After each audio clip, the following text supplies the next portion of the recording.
Hello বন্ধুরা, আসসালামু আলাইকুম। Welcome back to my channel. প্রতিদিনের মতো আজকে হাজির হয়ে গেলাম তোমাদের সামনে ব্লগ ভিডিও নিয়ে আবারও হাজির হয়ে গেলাম। তো আমি এখন হাসি দিচ্ছি, তার কারণ হচ্ছে যে কি পিছনের দিকে বারবার তাকাচ্ছি। এখন একজন লোক এদিকে আসবে, যার ভয়ে হচ্ছে যে কি আমি খুব দ্রুতভাবে ভিডিও শুরু করছি। আমি আসলে ভিডিওগুলো যখন তখন শুরু করতে পারি, তার কারণ হচ্ছে যে কি এখনই চলে আসতেছে। আমাকে রেডি হইতে হয় না, এর জন্য কিন্তু আমি খুব সহজে চলে আসতে পারি। আর হচ্ছে যে কেউ তো আমার দিকে ফায়ার হয়ে আসতেছে, একটা সিবাও নিয়ে আসতেছে। তো যাই হোক, যখন দেখছে ভিডিওগুলো করতেছি তখন আর কিছু না বলে চলে গেছে। আসলে ওর একটা দুইটা ইম্পর্টেন্ট জায়গায় ফোন দেওয়ার কথা ছিল, যেহেতু আমাদের বাসায় এখন সবার বাসায় ইফতারের বাজার করা হবে, সেহরির বাজার করা হবে। তো আমাদের সেহরির বাজার মোটামুটি হয়েছে, মশলাগুলো এখনও কিনা হয় নাই। আর হচ্ছে যে কি পুরো মাসের বাজারটা কিন্তু একসাথেই করে নিবে। আর আরেকটা হচ্ছে যে কি ইফতারের বাজার এখনও করা হয় নাই। তো যাদের আন্ডারে কাজ করে হচ্ছে যে কি যারা মাল পাঠায়, তো তাদেরকে ফোন দিচ্ছে, কিন্তু কেউ ধরতেছে না। ওদের মালগুলো পাঠাই দিছে, এখনও পর্যন্ত কেউ কল তুলতেছে না টাকা দেওয়ার ভয়ে। বিষয়টা এমন। আর আমাদের বাগানের মধ্যে অনেকগুলো টমেটো ফেঁকে গেছে, তোমাদেরকে একটা তুলে দেখাই।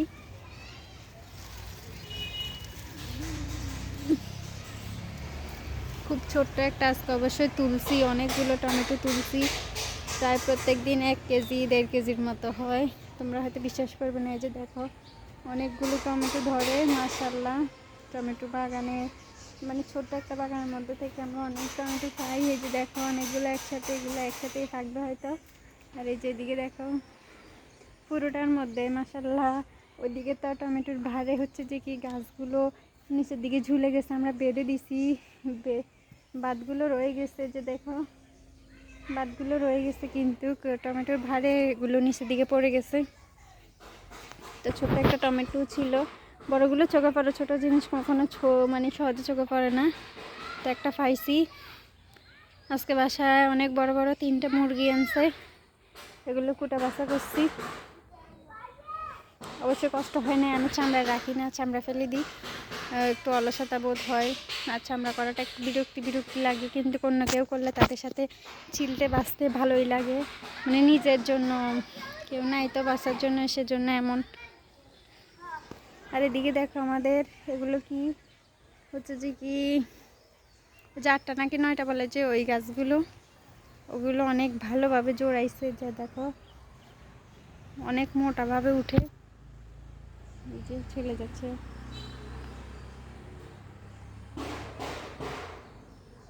চলে গেছে, হয়তো দেখো নাই।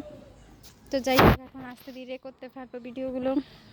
আমি এর আগে অবশ্যই আমাকে সময় দিচ্ছে, আমি করি নাই, ওকে জানালা দিয়ে দেখে দূর মারিয়ে আসছি। আমি ট্রাই করতেছি, আমার আব্বুকে ফোন দিচ্ছি, কিন্তু ব্যালেন্স নাই, কীভাবে জানি ব্যালেন্স নেয় সেটা শুনতেছি। আর বাবুকে খাবার খাওয়াই ঘুমাচ্ছি, তাই মানে আর কোনোটাই হয় নাই, শুধু শুধু লেট হয়ে গেছে ভিডিও করার। তো দেখো অলরেডি আমাদের ভেন্ডি গাছের চারাগুলো যে রোপণ করছি, এই রোলগুলোতে ভেন্ডি গাছের চারা উঠে গেছে। আর একটা লাউ ধরছে আমাদের, মানে অনেকগুলো ছোট ছোট লাউ আছে, কিন্তু একটা অনেক বড় হয়েছে, ওইটা দেখাবো না, এর আগের বারে দেখাইছি। হচ্ছে যে কি একটা পচে গেছে, আগে বিশ্বাস করতাম না, এখনও বিশ্বাস করি যে এটা হয়তো পচে গেছে, যাওয়ার কথা। কারণ এটাকে যে গিয়ে আমি বারবার ধরতাম, লাড়ি সাড়ি দেখতাম কতটুকু হয়েছে, প্রত্যেক দিনে দেখতাম। তো সবসময় মেয়েরা শুধু পরিকল্পনা করতে পারে, আছে সেটা বাস্তবায়ন করার জন্য একজন পুরুষের প্রয়োজন। তো সে পুরুষটা যদি নারীর সাথে সামঞ্জস্যভাবে মিলে না আসে, তখন কিন্তু তাদের সংসারে একটা ইচ্ছা অনিচ্ছা থেকে যায়। কারণ আমি আমি আমার ক্ষেত্রে বলতেছি, আমি চাই এই যে এই ঘরটা দেখতেছে, এই ঘরটা সম্পূর্ণ এখনও করে নাই, সম্পূর্ণ করতে, কিন্তু আমি চাইলে করতে পারবো না। আমি মানে তাকে বলতে পারবো, সে কিন্তু যদি না করে এটার উপরে জোর নাই, বা আমিও ইচ্ছা করে কিন্তু করতে পারবো না। ঘরের মধ্যে কিছু এলোমেলো কাজ আছে, যেগুলো চাইলেই কিন্তু পারবে, কিন্তু আমি পারবো না।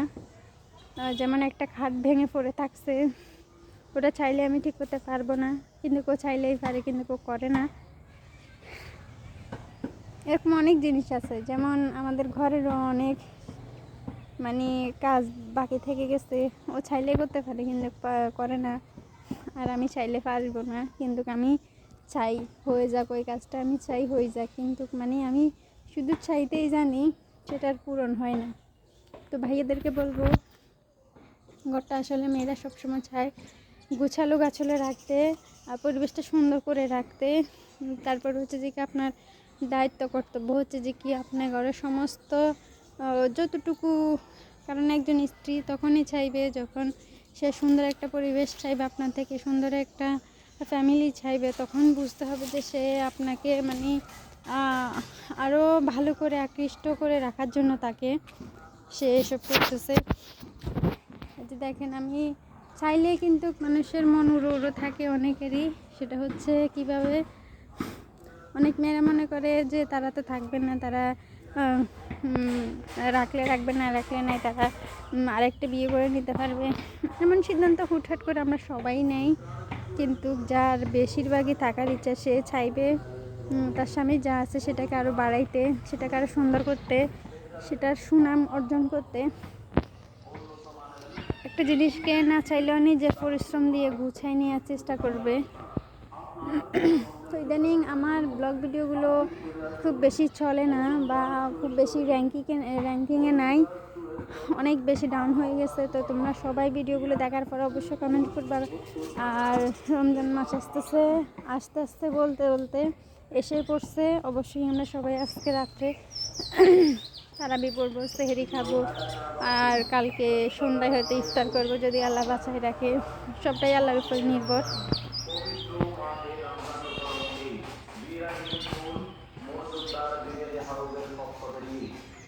দেখছো, আমি ভাবছি এটা ও গাড়াই দিছে, কালকে এখানে একটা মাছ নিয়েছিল, আমি ভাবছি এটা গাড়াইছে, দেখো এটা গাড়াই নাই।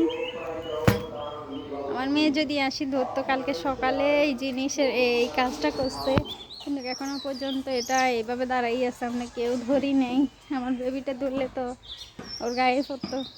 তবে সে আমার বাবু ঘুমাচ্ছে, তাই এই পাকে ভিডিওগুলো করতে পারতেছি। আগে তো মনে করে বাবু ছোট ছিল, ওকে অনেক বেশি ঘুমাইতো, ছোট থাকলে বাবুরা অনেক বেশি ঘুমায়, বড় হয়ে গেলে আস্তে আস্তে ধীরে ধীরে ঘুম কমে যায়। তো তোমরা অবশ্যই কমেন্টের মাধ্যমে বলবা আমার ভিডিওগুলো কেমন হয়। রমজান মাসে অবশ্যই সবাই যারা কোরআন পাঠ করতে জানো তারা অবশ্যই কোরআন পাঠ করবা, আর যারা জানো না তারা চেষ্টা করবা শিখার। আর 5 ওয়াক্ত নামাজ তো আমরা যতটুকু পারি, যেভাবে শুদ্ধ আমাদের মনে হয় সেভাবেই পড়বো। সবারটাই যে শুদ্ধ হয় এমন না, অনেকেই নিয়ম জানে, অনেকে নিয়ম জানে না।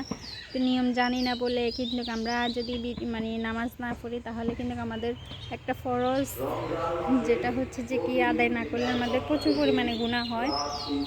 তো আমরা অবশ্যই চেষ্টা করব 5 ওয়াক্ত নামাজের বাহিরেও যে তারাবি নামাজটা আছে সেটা পড়ার জন্য, সেটা অবশ্যই ফরজ না। তো ওই নামাজটা আমরা পড়ব।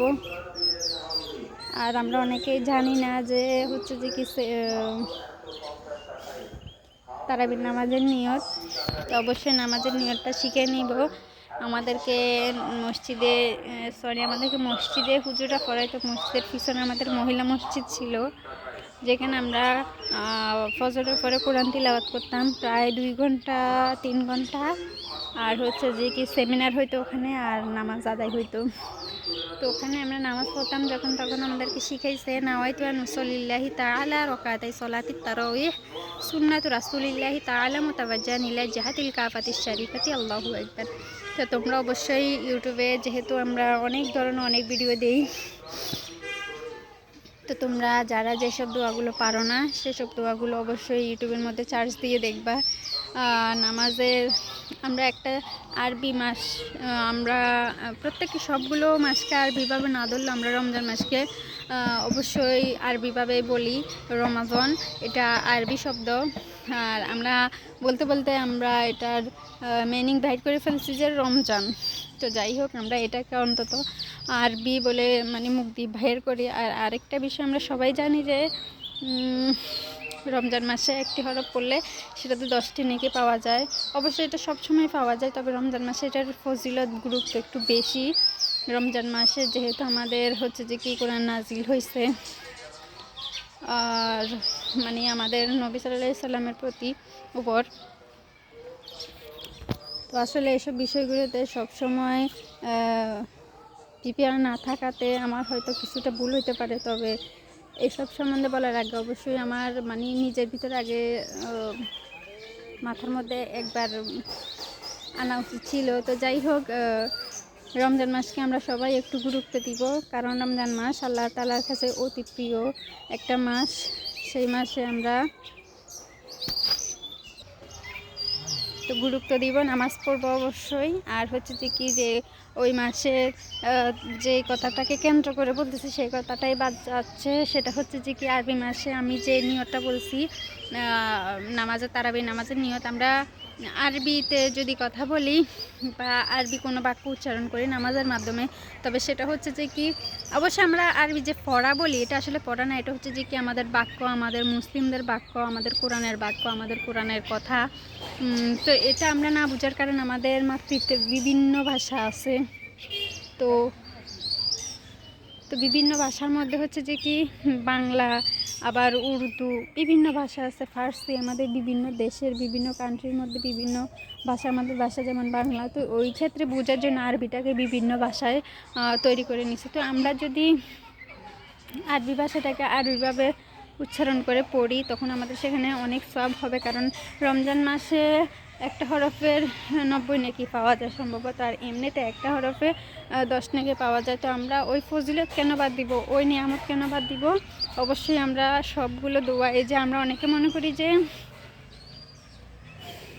আরবিতে দোয়া করা কি আছে, আরবিতে ভুল হবে কেন? আপনি যেটা শিখতেছেন আপনি সেটা ভালোভাবে শিখলে, আর কিন্তু আমরা একটা ইউটিউবে গান শুনলে, এই যে আমরা বলি ভাইরাল গান, তো এই ভাইরাল গানটা আমরা কয়েকবার শুনতে একবার শুনলে ভালো লাগে, দ্বিতীয়বার শুনতে আরও ভালো লাগে, তৃতীয়বার শুনি আমরা ধীরে ধীরে এটাকে মুখস্থ করে ফেলি। তো ওরকমই আমাদের নবীর জন্য, আমাদের জন্য আসলে ওনারা হচ্ছে উসিলা, সম্পূর্ণভাবে আমরা আমাদের দেহটাকে জান্নাতে নেওয়ার জন্যই হচ্ছে যে কি শিখবো। ওনারা হচ্ছে যে নবী আমাদের জন্য অনেক কষ্ট করছে, আর আল্লাহ তাআলা চাইলে আমাদেরকে জান্নাতে সবাইকে ফাটিয়ে দিতে পারতেছে, কিন্তু পরীক্ষার জগতে ফাটাই উনি কখনো দয়া করবেন না,